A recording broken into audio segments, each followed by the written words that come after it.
The problem with security cameras, no matter how good they are, there will always be blind spots. The answer? An outdoor pan tilt camera. And that's where the Tapo C520Ws can help. Not only do you take care of your blind spot problem, you also get 2K quality video. Does that sound good to you? I'm Wanderer 001. Let's get into it. To start things off, Tapo did send me this camera out for review. Starting off with our hardware, you are looking at an overall camera body of 4.9 by 4.8 by 3.5. It is actually very small for an outdoor dome pan tilt camera. There are a lot of other options out there that are much larger, so I appreciate the minimal footprint that this camera has, making it less conspicuous. You have a set of 2 adjustable Wi-Fi antennas, allowing you to move these around to help you get better Wi-Fi reception for the camera. The C520Ws here supports 2.4 gigahertz, but that is not a problem even with the 2K video that you get from this camera. It has an IP rating of 66. Coming down to the front of our camera, you have a lens right here with a resolution of 2560 by 1440 2K QHD image quality with a viewing angle that actually doesn't matter that much because the camera can rotate and pan tilt. When we're looking at the motion range of this, you have a pan range of 340 degrees. With the actual angle that you can see from the video, you get 360 degrees of coverage. The tilt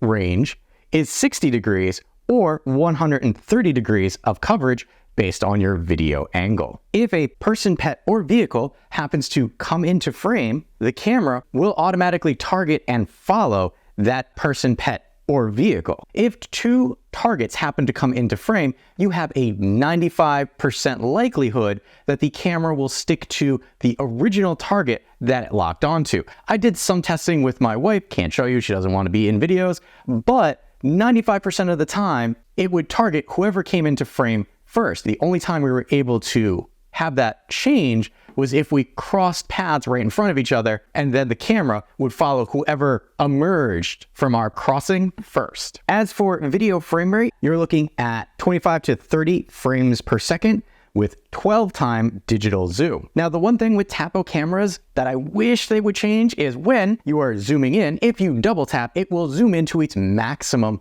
range, and then you can slowly back it out. If you double tap again, it will pull the zoom all the way out. I do wish that they would do incremental bumping.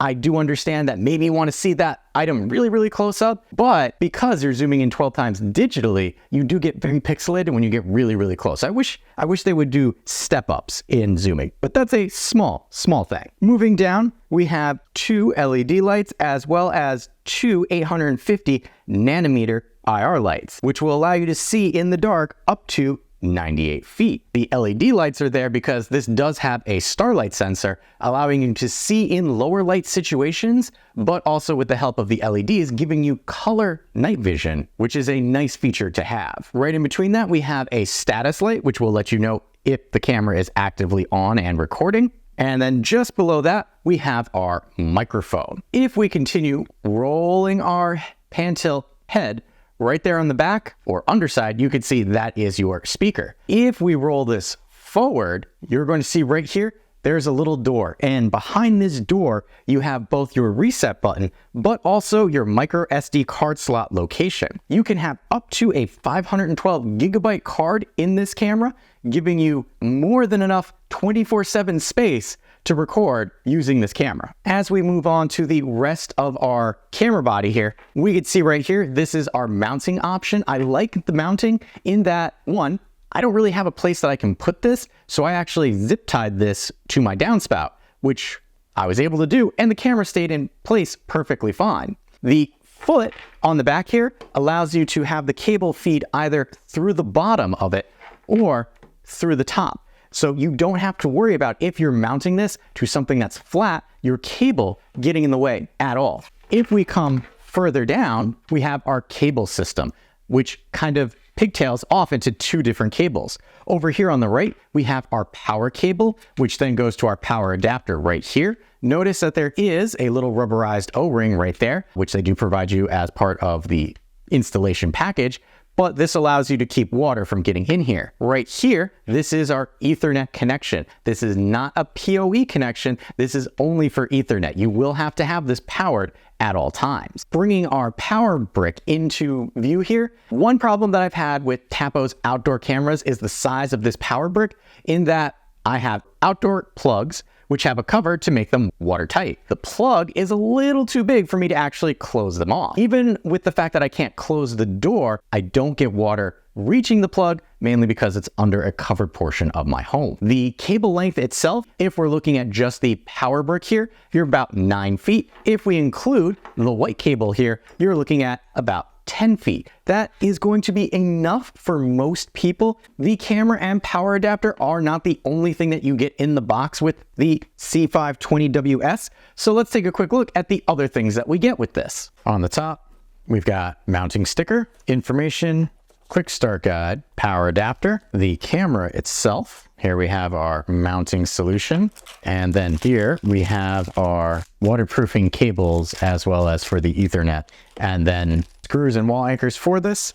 And then way down at the bottom, make sure you actually go and grab this. This is the waterproof O-ring. Now that we've seen everything that we get with the Tapo C520Ws, obviously you saw there's a lot of installation and setup equipment that you get in the box with this. So let's use that as a segue to show you the setup process for this camera. When setting up and preparing to assemble your camera, you're gonna take your 2 cables and go through this mounting bracket. I found the easiest way to do this is actually do it one at a time. I start with the larger one, then I come around for our power supply, and then I guide that through. And then you'll notice that there is some channel markers kind of letting you know the correct way that this should be going in, and then you simply slide into place there. Also notice that on either side of this, there are 2 small screw holes. And as part of your mounting hardware, they also include these little screws that you should put into place right there, and one on the other side, in order to make sure that this plastic base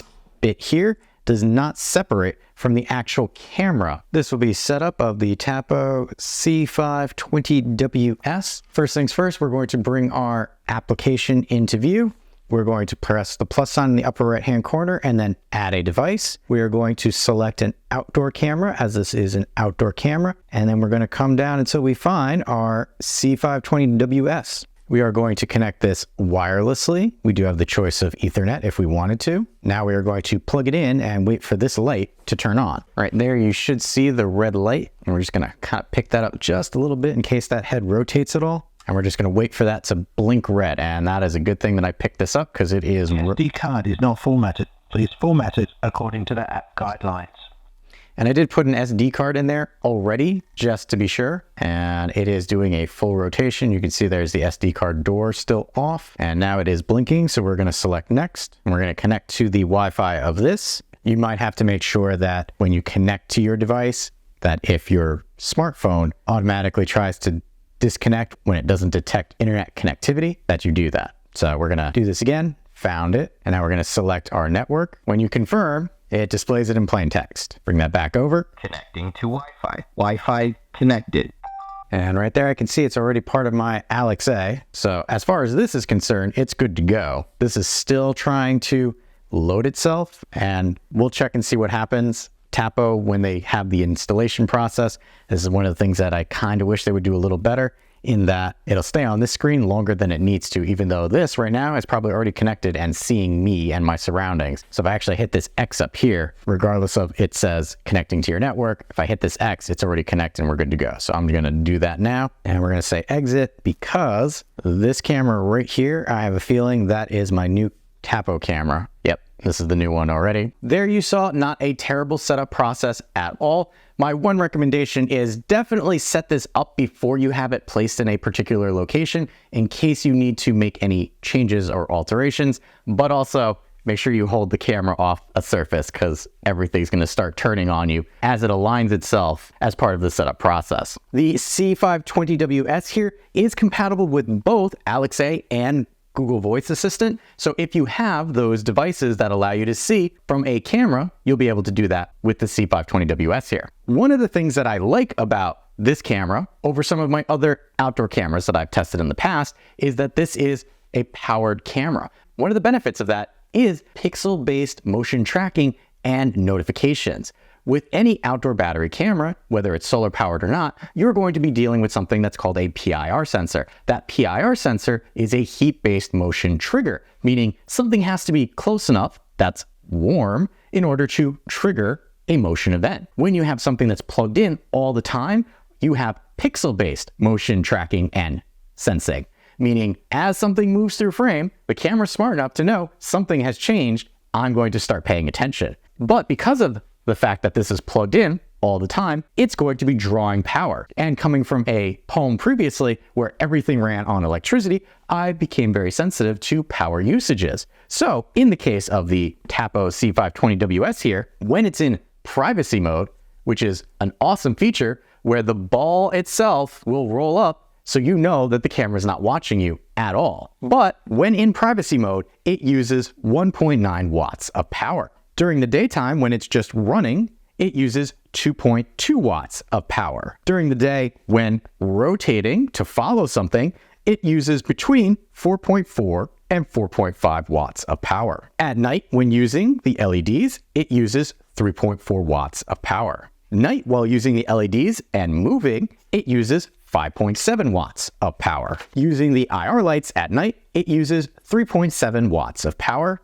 And using the IR lights while moving at night, use 5.9 watts of power. All things considered, that power usage is not terrible considering that you have a motion tracking camera. The Tapo C520Ws here is a solid piece of hardware. However, hardware is not enough when looking at a smart device. You want to know, how good is the application? What can I do? What are my settings? I will say the Tapo app itself is a very feature-rich and customizable application when paired with this camera. Tapo did make a recent update to their application to make it more feature-rich, so why don't we take a look at the application for this camera. This is the Tapo application for the Tapo C520Ws. Here we could see the newly redesigned Tapo page. Starting in the upper right-hand corner, this is the plus sign that you would select to add items to your Tapo app. And this icon right here with the red dot is our notifications pane. This lets us know that there are things that we need to address. In this case, there's some firmware that I need to correct. And then right down here, messages, you'll see for the C520Ws, there was some notifications. So it says person was detected, 22 notifications. If I select on this, it will bring me into a listing of all of my notifications. So here we could see I had 2 persons detected. On Tuesday, I had several other person detections. Depending on the size of the SD card that you have, some of these detections might not be accessible because they're written over. So make sure that you utilize the largest SD card that you have at your disposal. But if I select on these, I know that these were taken from today. They will be there, and there we can see that is a person. Now I bring up the notifications area there because there are other places that you can access that, but I wanted to make sure that you knew what that red dot meant. If we come to our C520Ws here, we can see there's a little camera icon there with a blue tinge to it. If I select that, that will put the camera into privacy mode, meaning I can no longer view the camera and the camera is no longer recording. If I tap that again, it will take the camera out of privacy mode, meaning I will be able to visually go in and see what's going on. So tapping on the C520Ws, that is the camera's live feed. Here we can see the name at the top as well as its current connectivity. Those are all options that you can add from the settings. If I tap on my screen here, we have some options down here at the bottom. First being this grid icon. If I select my grid icon, this will allow me to add other Tapo cameras to this particular feed. So if I select this plus sign right here, I can select any other Tapo camera that I have available. So right there, I can select that one. And now I can see the view from my other Tapo cameras. Now, in this particular case, the camera that I selected requires an update to actively be utilized. But here we can see I've got 2 cameras from one live feed. And you can see I can have up to 8 pages of that. So 4 times 8 is the amount of cameras that you can have. And then once we come back to this page, we wait for them to load. Notice I can zoom in from this view. If I want to leave the multi-view here, I would simply select the box right here. To remove one of my cameras, simply press and hold and drag up to delete. But we're going to come back to our singular view right here. In the center, we have auto. Selecting this will bring up the types of night vision mode for it to select. In this case, you've got day mode all the time, night mode, or auto where it switches between the two. Now we have full screen mode. Selecting this will make the screen larger, allowing you to see more using your real estate on your phone. You do have option bars along the side here. We do have access to those down in this location, but just know in full screen mode, that's how things would look. Coming down, we have snapshot. Taking a picture simply is a still image of whatever the camera happens to be looking at. To the right of that is record. Selecting record will videotape anything that's going on in frame right now. And when you're done, simply select the stop button and it will save that to the playback and downloads area to the memory section. Next, we have our audio controls. Right now we can see camera's microphone is maxed out, meaning I'm going to get the best possible audio that I can from this because it's very sensitive. You can adjust as needed, and notice that I have it pushed up into the red. Anything past the white there is not recommended, but for my testing, I generally put it up there. Selecting this icon right here will quickly mute the camera's microphone, and then tapping it again will turn it on. Notice that it puts it back to its default state, not the maxed out setting that I had it as. To the right of that is our call. This is going to be full duplex, meaning if I tap this call button, it will make a call pretty much to the camera. Now, in real time, anybody who happens to be outside is hearing my voice coming from the camera. If they were there, they could talk back to me in real time. I can toggle my microphone on or off from here, and I could toggle my speaker on and off from here. I can also select this and end the call. If I go back to this page, you'll notice that we also have access to our pan tilt controls right from here. So if I'm talking to somebody and want to adjust the camera, let's say we want to push this down a little bit so I get a better view of that person, you could do that while still making your voice call. And to the right, we have our settings toggle, which will allow us to adjust the camera's microphone as well as the camera speakers right from this page. Coming back down, we have our talk mode, very similar as our call mode. However, instead of full duplex, we have to press and hold, and we have a start talking action icon right there, which will allow us to now talk. And if I remove my finger, my audio no longer is going through the camera. Just like before, we had our pan tilt options, and right here, notice the camera options are different. This is how many degrees we want things to move because we're on our pan tilt. If I came back to my talk, these then become the microphone. I like how these options dynamically change based on what you have selected instead of having to dig through another menu to try and find them. Right here, this is pan tilt. You can move the camera however you see fit, and then under that are predefined spots. So for me, I have 4 locations that I can quickly jump back and forth to simply by selecting an individual viewpoint. Hypothetically, if I don't like a viewpoint, I can press and hold and then select delete. Now I have freed up that spot. If I want to set a new position, I simply point the camera where I would like it to go. So in my case, I really want to keep track of this corner. I select the plus sign. You can change the name, but in my case, I'm going to leave it as viewpoint 4 and hit save. Now I can quickly toggle where the camera rotates to the front of my house or to the back of my house by my deck. That is one of the great features about this camera, is the ability to move it around to predefined points, or let's say, hey, I want to make sure that my downspout isn't over flooding my garden here. I can do that simply by moving the camera. This is why you're getting this camera, is for these options. Next, we have patrol mode. You can set your patrol mode to either patrol horizontally or vertically. So depending on where you have this placed, you might need to identify, might be tricky to see. So if you do patrol mode, you can see I have people there, but maybe I want to constantly be looking around. This is how you do it. Now, when you first do it, you do get a warning saying using patrol mode will utilize more of the motor and limit the amount of life that you get from it. So it is not recommended that you continuously use patrol mode. Honestly, if you have 4 set points up and have the camera kind of where you need it to be, you'll be okay. Last is this beta setting, which is this panoramic. If I reset the panoramic here, this will set up points that you can kind of slide your camera to. So we've got 360, 270, and 180. That panoramic that you saw before was a 180. If I select a 270 and then select create path, we're going to watch in real time what this does. The camera will situate itself at its most point and then start making a panoramic shot for you. Up, down, left, right. It's going to set itself up to give you a panoramic shot. However, right now it is calibrating the camera to make sure that it finds the center point first. And now, once it has done that, it is going to create this pathway.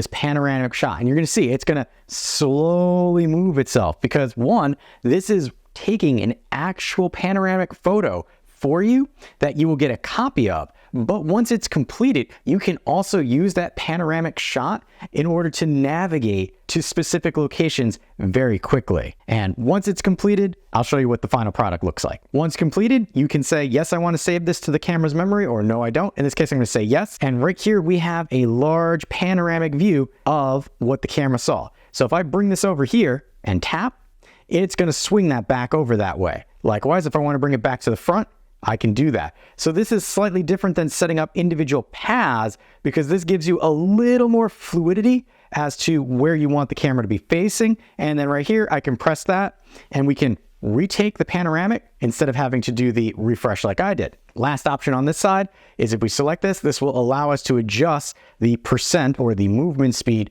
of the pan tilt when I go up, down, left, right. We're gonna select out of that and move on to our alarm. Selecting alarm does not actively turn the alarm on. This merely means that it is now engaged, and if a person or pet or a vehicle happen to come through frame, this would set that off. Next, we come to privacy mode. Selecting this, well, guess what? Just like I was talking about before, we're in privacy mode. It's not recording. It can't see anything. You can't do anything. We exit privacy mode. That's going to turn things back on. Give the camera a second to initialize itself. There's no wondering, is that camera actively recording? No, that ball head is going to roll back on you. Right here, we have our light. If I select this, this will turn the light on for a total of 5 minutes. That can be altered in the settings area. But if you happen to turn it on and forget, don't worry, it will turn itself off after a little bit. And then we're going to come to our tag. Tagging on or off will put a tag on the live feed, letting you know what the camera is seeing, whether it's seeing a person, a pet, or a vehicle. This is one of the standout options that Tapo offers, especially in the live feed. You can even have multiple targets in a single frame, and the camera will be able to distinguish them apart. To the right of that, we have Tapo Care, which is the subscription service that Tapo offers, but is not necessary for the functionality of this camera. You'll notice that right now, during time of filming, they're having some sales. Here we have monthly for a single device. You figure it's about $3, but that's only for the first 6 months. If I select up here, kind of gives you an idea of what you're getting. 30-day unlimited cloud storage, rich notifications, which is the only thing I miss, and then smart sort. Here's your yearly price, again, for the first year, $30, and then it will go up to $35. Again, Tapo cameras are resilient in the fact that they do not need Tapo Care to function, and I'm very happy that Tapo does not cripple their cameras, putting all their good functionality behind a paywall. Coming down, we have playback and download. Selecting this will open up your camera's SD card, in my case, and here it's showing you a live feed. So right now we're in the live feed. It has reverted to our timeline. Anything in this pale blue is continuous recording. This gray means it hasn't been recorded yet. And these green lines indicate a action that has happened. In this case, green is for person. If you had just regular motion, those would be orange. Now, I like the fact that it's a little hard to do around a camera, but I like the fact that Tapo actually allows you to zoom in on the timeline here to get a better idea as to where these events are. And if I select it, it will actually bring me to the event. So here you can see this is me testing out the camera. Now, if I did not want to pinch and zoom on the timeline, I can simply select an event from the event history here, and you can see this is me testing the camera, and it's following me as I go about my business. Here, if I select the 3 dots to the right of this option, I can download this right from here, which I really appreciate because it wasn't always this simple with Tapo to do this. If I come up to my download section, here you can see these are all of the things that I have been recording with this. I can tap on a single thing, share, favorite, download, or delete right from here, or I can press and hold, and then I can get multi-select where I can select multiple items, share, favorite, download, and delete. Coming back to our downloads page, if you happen to pay for Tapo Care, there's how you can toggle on your cloud services. We're going to come back to our front page here. And then if you happen to use the cloud, this is where you would be able to access it. Right now, it's just an advertisement, but you can always turn that off if it's eating up space on your front page and you don't like it. And that was everything that we can do for the camera controls for the Tapo C520Ws. Now we come up to the sprocket icon in the upper right-hand corner, and selecting this will bring us into the settings for this particular camera. And this is where you can really make modifications and changes. First and foremost, you have your device info up here. Plenty of sensitive information. I'm not going to show you that. Coming along, we have our detection. Selecting this will allow you to have what type of detections. So notice up here, auto tracking. If I select this, you have the ability to track all activity or never track. What you saw when I was showing you the downloads before, that was because I had it set to specifically track people and pets. It can do people, pets, and vehicles, and is one of the great features of this particular camera. If something happens to walk out of frame, you don't have to worry because you don't have to be manually moving the camera around. It will natively follow somebody as long as you turn that on. Here we have our detection types. We have motion, person, pet, and vehicle. Notice right here, I have a few turned on and some turned off. But if I select person, I can have on or off, and then it's sensitivity. And you can do that for each of these. We also have the ability to set up a line cross, turning that on. Your camera can have a specific line that you digitally draw on your feed, and then say if somebody crosses it going this way or this way, notify you. You also have the ability to turn on and off camera tampering, meaning if somebody messes with it. I have had this option on even in the rain and have not had any false triggers, which is great. Here we have our alarm on and off. Again, this is turning on the movement alarm, not actually turning on and off an alarm right in that moment. Here we have another way to access our pan tilt. So here we have patrol mode, and then pan and tilt angle, and then pan tilt correction. So what this will do is recalibrate the camera and return it to its most center point. Here we have another way to access our Tapo Care. Coming down, we have storage and recordings. Right now, I'm using a micro SD card. If I select this, it'll say it's good. It's showing you the maximum capability of this card, and then loop older recordings. So I could not access older recordings because I only have a 32 gig card in here. So those recordings from a couple days ago got written over because I have continuous recording set up. Now I can select to turn off my recording to the micro SD card, would not recommend it, but if I select recording schedule, here you can see continuous. I could have detection recording only or do not record. I simply select edit and then change to what I want to do. So I can say these I only want to do detection. Hit that check mark, and then it will only detect instead of continuously record on those days. And then if, for whatever reason, where you happen to have your camera up, you're not allowed to record audio, this is how you can turn that option on or off. Video and display, well, right here we have our night modes. So we have smart mode, which will toggle on the LED lights if it detects motion. Here I can do full color mode, meaning it will turn the spotlight on whenever you happen to be looking through the camera.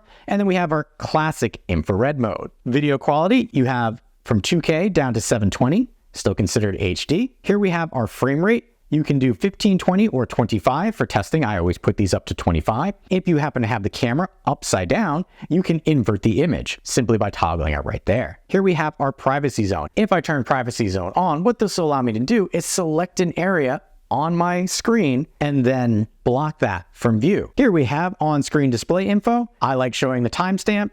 This is your format for the timestamp. You can have text where you can format it. In this case, it's just defaulting to the name of the camera. But if this was loading bay 3, you can have that there. And then logo is the Tapo logo in the lower left-hand corner of my screen. And then display tag on screen. So in this case, speed or tapping. Live view. I like the fact that Tapo puts this right on a mock screen for you, so you get an idea as to what that will look like. Coming down, we have spotlight settings. We have a brightness toggle, which we can move left to right. Right now, it's kind of bright. You wouldn't see anything, but I do appreciate that I could turn this on and then manipulate this if it was darker. And then we have our duration on and off. You can have this on for a minimum of 5 minutes or a maximum of 30 minutes. Coming back, we have our LED status light that will let people know that the camera is actively being used and is on. Here we have our network. So if you need to reattach this to your network, this is how you can do that. We have our privacy mode, again, preventing you from seeing anything in the camera because it will roll back and not be able to record anything. Here we have notifications. I have it on, and then for activity type, you can select what you actually want the camera to send you notifications for. For in my case, I want all motion, person, pet, no vehicle, and camera tampering.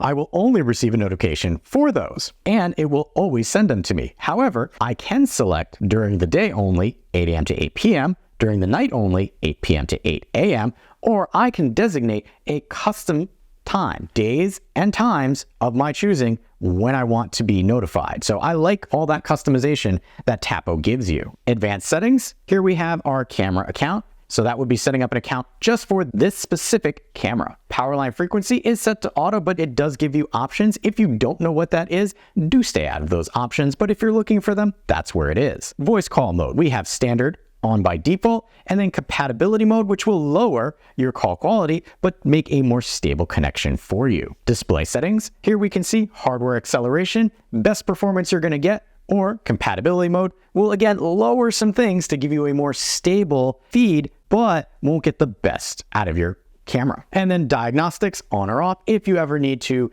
reach out to Tapo for assistance, they might ask you to turn on diagnostics and generate some information for them. That's how you'd be able to do that. Here we have share device. Right here, I select the share option, and then it's going to walk me through sharing this. Notice that they will need to have their own TP-Link account in order to access your device. You have your user guide right here. So if there's anything in this video that hasn't covered something for you, you can come into here and check the user guide. Feedback, just like it sounds, you can send feedback to Tapo. And then coming down, we have firmware update. It automatically will walk you through setting up automatic updates. But if you needed to, you could manually do so from here. We can reboot our camera if we ever needed to. And then we can also remove our camera simply by selecting that. And that is everything that we can do for the Tapo C520Ws. With all the settings that we have available in the application, you can do a lot of things. But if the camera doesn't work, what's the point? Let's move on to the testing. First being audio. What I could say is the audio is very good considering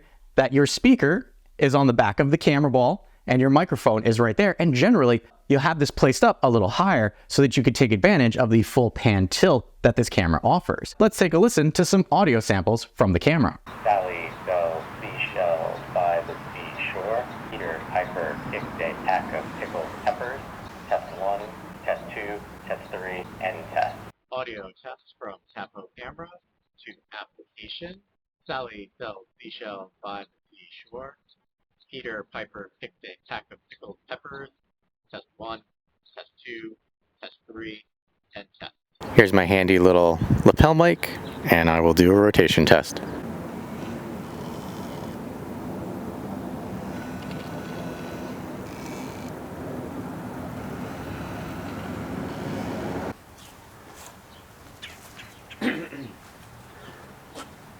Pretty much imperceivable. There you heard, not terrible audio at all. Next, detection speed. Because if the camera sees something and records it, that's all well and good. But if you don't get that push notification in a reasonable amount of time, what's the point? So let's take a look. It's right over there. And when I get to about there, it should notify me. I am on 5G. So let's see. Right about here, it should see me. Yep, I already see it moving. And there's the notification. So we can see. Yep, there it is. And it sees me right there as it's moving. The camera is over in that direction. And I should be picked up probably about here. So, oh, there we go. There's my notification. As you saw, even though Tapo does not push a rich notification to your phone, it does send you a notification fast enough that you can open up the live feed and see what's going on. And the fact that you have that micro SD card recording 24/7, you can always backtrack and see a little bit before and after if you needed to. Now, video for the camera is in 2K, so I will actually have those broken out into a video over there in the corner in their full 2K glory. What I can say is in every sort of lighting situation, I got good video from this. There was limited ghosting, especially in the IR light mode. The only downfall that I found was when switching from the IR lights to the LED light, there's that momentary instance where you might not see anything as it makes that transition. One other thing that I will mention with the video is the lack of something, and that is motor noise from the camera itself when you're actually recording video. There are a lot of other pan-tilt cameras where the motor noise is able to be picked up by the video itself. This did not have that problem. Even though there are a lot of things that I like about this camera, there are a few things that I wish were different. The fact that you get that momentary washout of the video when it switches from the IR to LED, I wish it didn't do that. And I also wish the LEDs were just a little bit brighter so that I could get slightly larger coverage area with the camera. Those are not deal breakers in any way, shape, or form because you can always choose to just view IR or just have the LEDs. This has been the first pan tilt camera that I have ever had, mainly because the design of these types of camera don't really work well with my current home setup. But I was very happy that I took the chance to review the Tapo C520Ws. I can see the reason why this style of camera is so popular. Tapo makes a great range of cameras, and the C520Ws should be on your list if you're looking for a solid outdoor pan tilt camera. If you are going back and forth between a stationary Tapo camera and a pan tilt one, if you can mount the pan tilt style camera, I strongly recommend going with this style. It has opened up a world of possibilities and actually helped me reduce the number of cameras that I use around my house. And the fact that if I need to, I can pan this down and see if my gutter is overflowing without having to go into the rain has been life-changing for me. If this camera sounds like what you have been looking for, I will have a link where you can pick one up for yourself. If provided, I will also have a discount code from Tapo in the description. If you appreciate the time and effort that goes into making in-depth videos like this, make sure to hit that like button to help other people find the video as well. Do you know of another pan tilt camera that I should check out? Let me know in the comments section below. If you like what I'm doing here and want to be notified of my next review, hit that subscribe button. Not sure if this is the right Tapo camera for you? On screen now, you will see 2 other Tapo cameras I have reviewed to help you make an informed decision for yourself.